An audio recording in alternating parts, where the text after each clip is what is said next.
Assalamualaikum student, how are you? Hope you are all fine.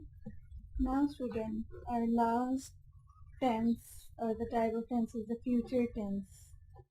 So as by the name future tense, it is related to something happened in the future. तो इस definition में future tense, the simple future tense is used for indicating those actions that we think will happen in the future. तो कोई भी action या कोई भी condition या कुछ सिचुएशन आप सोचते हो यानी कि दैट विल हैपन या फिर फ्यूचर में होने वाली है will included in this tense. In other words we predict the future. या आप ये भी कह सकते हो कि हम फ्यूचर प्रिडिक्ट करने को भी फ्यूचर टेंस कहते हैं. सिंपल फ्यूचर टेंस आपका यही है कि समथिंग हैपन और some actions happen in the future. So it is same as the previous tenses, that it also contains the two types of question, how we make it and how we use it. So the simple future tense student is often called will. यानी कि इसमें जो है हमारी auxiliary verb है वो will shall use होती है. तो इस future को हम often कह सकते हैं कि will tense is used. Because we make the simple future tense with the modal auxiliary verb, तो इसकी जो main auxiliary verb है वो क्या है, will है. तो इसमें सबसे पहले क्वेश्चन जैसे हम previous tenses में करते हैं कि how we make the simple future tense. तो इसमें बनाने का structure क्या है? The structure of simple future tense is subject, which is the doer, ये subject जो काम करने वाला है, and the auxiliary verb will use होगी. Invariable ये change नहीं होती. इनवेरिएबल आपने ये याद रखना है कि सिंपल फ्यूचर में यानी कि सिंपल फ्यूचर इंडेफिनिट टेंस में सिर्फ एक ही ऑक्सिलरी वर्ब यूज होती है, चाहे वो फर्स्ट पर्सन प्रोनाउन हो, सेकंड पर्सन प्रोनाउन हो या थर्ड पर्सन प्रोनाउन हो. तो उसमें तीनों में आपकी सिर्फ एक ही ऑक्सिलरी वर्ब यूज होगी, वो है will. And then the main verb, और मेन वर्ब विल के साथ आप हमेशा first form of the verb लगाओगे, कोई सेकंड फॉर्म में कोई थर्ड फॉर्म में. तो ये इसका स्ट्रक्चर है. Subject, auxiliary verb which is will, invariable mean never change, ये change नहीं होती, and the main verb base यानी first form of the verb. So yes, again there is a three type of sentences are there: positive sentences, negative sentences, and the question based sentences. For negative sentences in the simple future tense, we insert not between the auxiliary verb and the main verb. इसमें क्या होगा, सिर्फ हम negation form की जगह not डाल देंगे between the auxiliary verb जो हमारी विल होगी और जो मेन वर्ब होगी यानी कि first form of the verb. So for question sentences we exchange the subject and the auxiliary verb. So हम रिप्लेसमेंट कर देंगे subject with the auxiliary verb. For example in positive sentences, I will open the door. तो positive sentences में only auxiliary verb add हो गया, first form of the verb. और negative sentences में यही वर्ब विद द नेगेशन आ जाएंगे, यानी कि ऑक्सिलरी वर्ब और मेन वर्ब के बीच में नॉट की आप एडिशन कर देंगे. ठीक है. And then the question based interrogative sentences में आप क्या करेंगे कि जो ऑक्सिलरी वर्ब होगी वो आपकी फर्स्ट प्लेस पे आ जाएगी at the subject place, then your subject, then first form of the word, then object, etcetera. And at the end आप क्वेश्चन मार्क यूज करते हैं. तो हमेशा ये थ्री टाइप्स ऑफ सेंटेंसेस होते हैं. तो ये सेम वही रूल्स अप्लाई हो रहे हैं. ठीक है.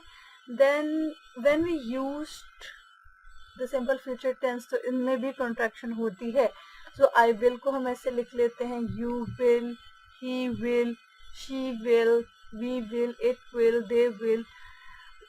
और अगर नेगेटिव सेंटेंसेस में कॉन्ट्रैक्शन आ जाती है तो हम यूँ लिखते हैं, विल नॉट को हम भी I want, you want, he want, she want, in the form of this. Will not की हम इस तरह कॉन्ट्रैक्शन कर देते हैं. तो ये फॉर पॉजिटिव सेंटेंसेस के लिए हम क्या करते हैं, फॉर नेगेटिव सेंटेंसेस के लिए कैसे कॉन्ट्रैक्शन करते हैं. तो ये कुछ एग्जांपल है. नाउ अगर स्ट्रक्चर हमने देख लिया है तो we come next with the second question, that how we use the simple future tense. Okay, we use the simple future tense when there is no plan or decisions to do something before we speak. अच्छा, आपने इसमें क्या करना है, simple future tense में हमारे पास कोई plan नहीं होता, we are not decide yet कि हमें करना क्या है बिफोर यू स्पीक, तो हम ये यूज करते हैं, we make the decision spontaneously at the time of speaking. पहले से प्री प्लान आपकी कोई भी बात नहीं होती, आप एट द स्पॉट जब आपने बोलना होता है आप वो एट द स्पॉट आप डिसीजन लेते हो, तो such type of situation are use in the simple future tense. For example, hold on, I will get a pen, यानी कि अब सिचुएशन कोई भी प्री प्लान नहीं थी, उसे मतलब रोका है, hold on I will get a pen, कि मैं पेन पकड़ता हूँ या पेन लेता हूँ, कुछ भी। तो जिसमें आपका कोई प्लान ना हो, कोई डिसीजन ना हो, और एट द स्पॉट आप कोई स्पीकिंग, बिफोर स्पीकिंग आप कोई डिसीजन ले लेते हो, तो ये आपका फ्यूचर, सिंपल फ्यूचर टेंस होता है, ठीक है। We will see what we can do to help you, हम देखेंगे हम क्या हेल्प कर सकते हैं। सो आपका कोई प्लान नहीं है, आप देखेंगे। Maybe we will stay in and watch television, maybe शायद हम रुकें और हम आज रात टीवी देखें या कुछ भी करें, तो पहले से प्री प्लान नहीं है, एट द स्पॉट देखेंगे कि हम क्या कर सकते हैं। तो when there is no plan, when there is no decision, we use the simple future tense. In this example, we had no firm plan before speaking. The decision is made at the time. Keep in mind, this is the very important point. At the time speaking में हम ये इसको use करते हैं. Then we often use the simple future tense with the verb to think. जब हमने कुछ सोचा, यानी कि हमने प्लान नहीं किया, just you have to think. I think I will go to the gym tomorrow. मैं सोचा मैं जाऊंगा. I think I will have the holiday next year. Next year कोई holiday होगी. I don't think I'll buy that car. So such type of situation in which you think before it, तो आप वहाँ पे भी future टेंस यूज कर सकते हैं, ठीक है। नंबर 3 आ जाता है कि जब आपको कोई प्रिडिक्शन देनी हो कि समथिंग नियर टू हैपन, कुछ होने वाला है, या प्रिडिक्शन देते हो, जैसे मैंने डेफिनेशन में आपको बताया कि वी प्रिडिक्ट द फ्यूचर, तो यहाँ पे भी यूज कर सकते हो। For example, we often use the simple future tense to make the prediction about the future. Again there is no firm plan, plan नहीं है, just a prediction. We are saying what we think will happen, बस हम सोच रहे हैं कि क्या हो सकता है। तो ये ऊपर के तीनों पॉइंट्स आपके एक मर्ज हो गए कि आपने कोई प्लान नहीं बनाया, no plan, you only just think and you only make a prediction about the future. जैसे हम कहते हैं इट विल रेन टुमारो, शायद बारिश हो कल, just a prediction. People won't go to the Jupiter before 22nd century, Who do you think will get the job, कौन करे, तो इस सच टाइप ऑफ प्रोडक्शन में भी हम यूज कर सकते हैं। सो 4th नंबर पे हम कहाँ यूज कर सकते हैं, when the main verb is be, जहाँ पे be के साथ लगाना हो, तो वहाँ पे भी हम सिंपल फ्यूचर टेंस कैसे यूज कर सकते हैं। इधर if we have a firm plan, be जहाँ यूज होगा इसमें आपकी कॉन्ट्रैक्शन आ जाती हैं कि जहाँ पे आपका बी यूज होता है उधर हमारे कुछ प्लान हो जाते हैं, यानी कि हम डिसीजन ले लेते हैं। ऊपर वाली सिचुएशन में एक था कि जहाँ हम नहीं कोई प्लान बनाते, when there is no decision, या हमारी सिर्फ जस्ट थिंकिंग होती है, जस्ट प्रेडिक्शन होती है। लेकिन अगर मेन वर्ब बी के साथ आ रहा है तो हम वहाँ पे क्या कर सकते हैं, ये तब यूज होगा if we have a firm believe, कि हमने कोई डिसीजन कर लिया। For example, I will be in London tomorrow, I am going shopping, I won't be very long, will you be at work tomorrow, तो इसमें हमने final decision लिया कि कल मैं लंदन जाऊंगा, मैं ज़्यादा देर तक नहीं रुकूंगा या नहीं शॉपिंग करूंगा। Will you be at work, क्या तुम होगे टुमारो, कल, मतलब कि आपके यहाँ पे फेम प्लान्स हैं, फेम डिसीजंस हैं, ठीक है। Note it down that when we have a plan or intentions to do something in the future, we usually use other tenses or expressions such as the past, continuous tense or going on. तो कभी भी जो इसमें आपका main तो था कि हम कोई प्लान नहीं करते, हम एट द स्पॉट बोल देते हैं, जस्ट एक आपका डिग्रेशन थी कि अगर मेन वर्ब भी आ जाता तो उसमें कुछ प्लान्स हो सकते हैं, लेकिन सिंपल फ्यूचर में आप प्लान नहीं करते, आप एट द स्पॉट बोलते हो। लेकिन अगर कोई हमने फ्यूचर में कोई काम करना हो या you have some intentions to do something, तो उसमें क्या करते हो आप प्रेजेंट कॉन्टिन्यूस टेंस यूज करते हो. So what we will concluded by this कि जब भी पॉजिटिव फॉर्म में होगी तो हमारे ऑक्सिलरी वर्ब विल लगेगा और फर्स्ट फॉर्म ऑफ वर्ब लगेगी और सारे ये प्रोनाउंस यूज होंगे. और अगर नेगेटिव फॉर्म में है तो नेगेटिव फॉर्म कैसे यूज होगा, जस्ट हमारे पास नॉट लग जाएगा between the main verb and the auxiliary verb, या आप विल नॉट भी लिख सकते हो, वॉन्ट भी लिख सकते हो. अगर क्वेश्चन बेस्ड सेंटेंसेस है तो विल आपका फर्स्ट पे आ जाएगा, then your subject, then your first form of the verb, you come back to question mark. तो ये 3 टाइप के सेंटेंसेस है फ्यूचर टेंस को समझने के लिए, इसका कंसेप्ट याद करने के लिए. So this is so simple, so easy to accept the concepts. So without any break we come to our next tense. बच्चों मैं इसलिए तेज पढ़ा रही हूँ क्योंकि आपको नो हाउ हो चुकी है, तो हम इसको विदाउट हम इस टेंसेस पे टाइम ज़ाया करने के, तो मैं जल्दी से एक ही वीडियो में दो करके आपको टेंस कंप्लीट करा रही हूँ. ठीक है. सो फ्यूचर कॉन्टिन्यूस टेंस क्या है? The future continuous tense is used to describe the action ongoing in the future. The future progressive is used to refer the continuing action that will occur in the future. So इस future continuous tense में हम क्या करते हैं, हम something happen in the future but it is an ongoing position. कि कोई भी आप काम कर रहे हो फ्यूचर में करने जा रहे हो लेकिन वो ongoing position है, वो continuing action है लेकिन है वो फ्यूचर में.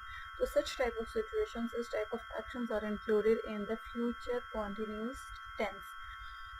तो for example I shall be playing, he और she will be playing. So will आपने देखा कि just will auxiliary verb use होता था सिंपल फ्यूचर टेंस में, लेकिन अब शैल की भी एडिशन होगी अलॉन्ग विद द बी. अब साथ बी लगा करेगा, यानी कि you have a firm plans, firm decisions. और playing it indicates, the ing indicates the continuing action, the progressive action. So this is related to the future continuous tense. So future continuous tense, how we make it, the structure is as the subject, auxiliary verb will, and the auxiliary, there are 2 auxiliary verbs are used, which is will and the next is be, and along with the main verb which is the base, means first form of the verb plus ing. So this is the structure कि हम subject use करेंगे, इसमें 2 auxiliary verbs use होंगी, will and auxiliary verb be. तो along with the main verb which is the base plus ing means continuing action. और अगर ऐसे ही 3 types of sentences आ जाते हैं आपके पास तो हम कैसे यूज़ करेंगे? तो सिंपल, अगर आपके पास आ जाते हैं पॉजिटिव सेंटेंसेस तो आप ऑक्सिलरी वर्ब्स दोनों यूज़ करोगे, will be working, you will be working, I will be working, you will B lying. और अगर नेगेटिव सेंटेंसेस आ सकते हैं तो आप नेगेशन बिटवीन द 2 auxiliaries लगाओगे, not between the auxiliary and the main verb, but between the 2 auxiliaries आप लगाओगे will और be के बीच में not की एडिशन कर दोगे. और अगर यही टेंस आपका एज अ क्वेश्चन बेस्ड में हो जाता है तो जस्ट आपकी जो फर्स्ट ऑक्सिलरी है वो पहले आ जाएगी, देन योर सब्जेक्ट, फिर आपकी सेकेंड ऑक्सिलरी, देन आपका ऑब्जेक्ट आ जाएगा, प्लेइंग फुटबॉल और एंड फिर क्वेश्चन मार्क आ जाएगा. ठीक है. सिंपल ये स्ट्रक्चर था उसका. और इसमें भी सेम बच्चों कॉन्ट्रैक्शन आती हैं, जैसे I will, you will, same इसकी प्रेजेंट सिंपल फ्यूचर की तरह इसकी भी कॉन्ट्रैक्शन है. और नेगेटिव के लिए वही I want, you want, he want, she want, such same.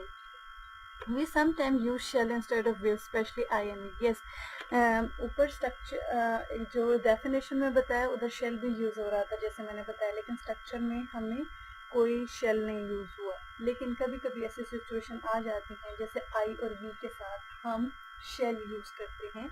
Mostly कभी सिचुएशन आ जाती है हम shall यूज़ करते हैं, लेकिन अगर हम जनरल स्ट्रक्चर लिखते हैं तो हम उसमें will ही लिखेंगे. लेकिन कुछ एग्जाम्पल होती हैं जिसमें I और we आता है तो हम उसके साथ shall की addition करेंगे instead of will.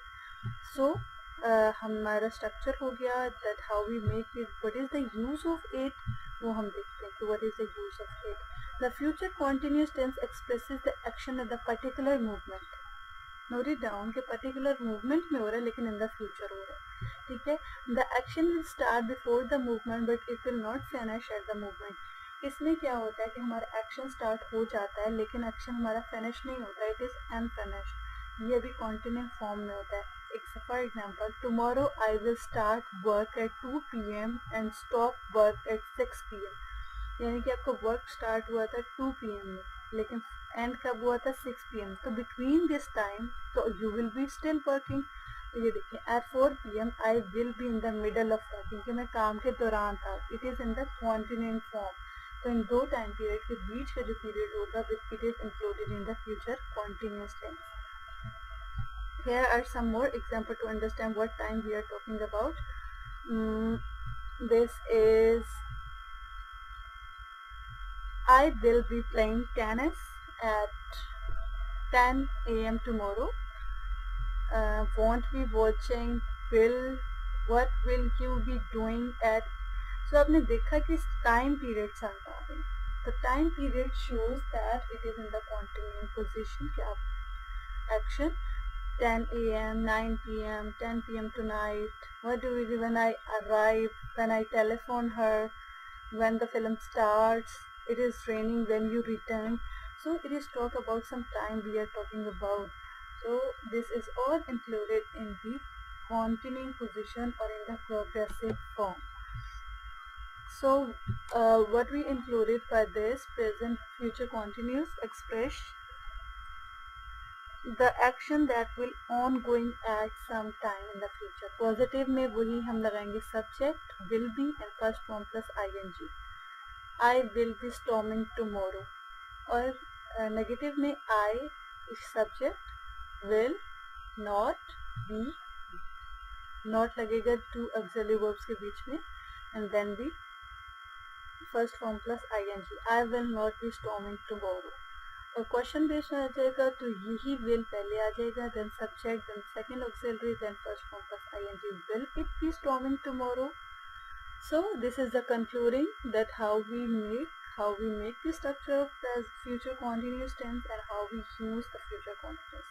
This is so simple and easy to understand. This is all about the future continuous and future indefinite tense. Thank you.